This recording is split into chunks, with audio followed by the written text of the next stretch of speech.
தமிழ்நாடு சட்டமன்றத்தில் முதலமைச்சர் பேசி வருகிறார். அந்த காட்சிகளை பார்க்கலாம். மகிழ்ச்சியான செய்தியை தெரிவிக்க விரும்புகிறேன்.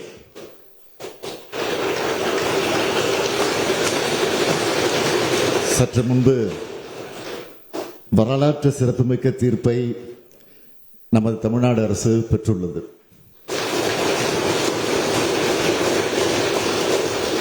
இந்த சட்டமன்ற பேரவையில் நாம் நிறைவேற்றி மாண்புமிகு ஆளுநரின் ஒப்புதலுக்காக அனுப்பி வைத்த பல முக்கிய சட்ட முன்வடிவுகளுக்கு ஒப்புதல் தராமல் திருப்பி அனுப்பினார். அந்த நிலையில் அவற்றை நாம் மீண்டும் இங்கே நிறைவேற்றி அனுப்பி வைத்தோம்.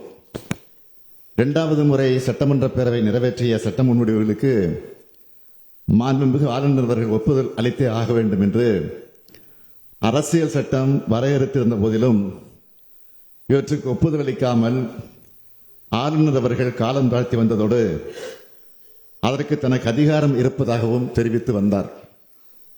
இதனை எதிர்த்து தமிழ்நாடு அரசு மாண்புமிகு உச்சநீதிமன்றத்தில் வழக்கு தொடுத்ததில் தமிழ்நாடு அரசின் வாதத்தில் இருந்த நியாயத்தை ஏற்று மாண்புமிகு ஆளுநர் அவர்கள் நிறுத்தி வைத்திருந்தது சட்டவிரோதமானது என்றும்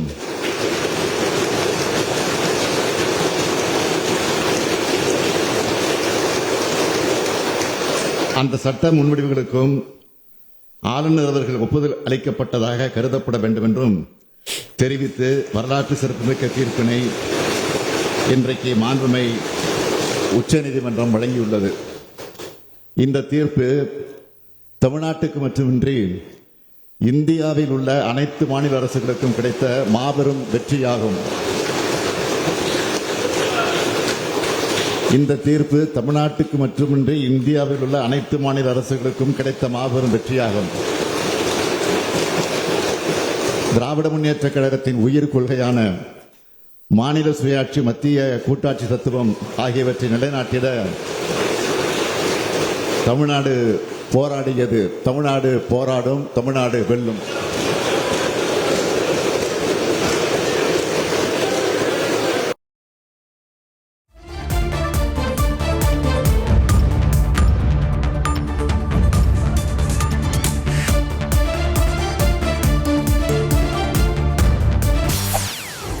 செய்திகளை உடனுக்குடன் தெரிந்து கொள்ள உடனே சப்ஸ்கிரைப் பண்ணுங்க.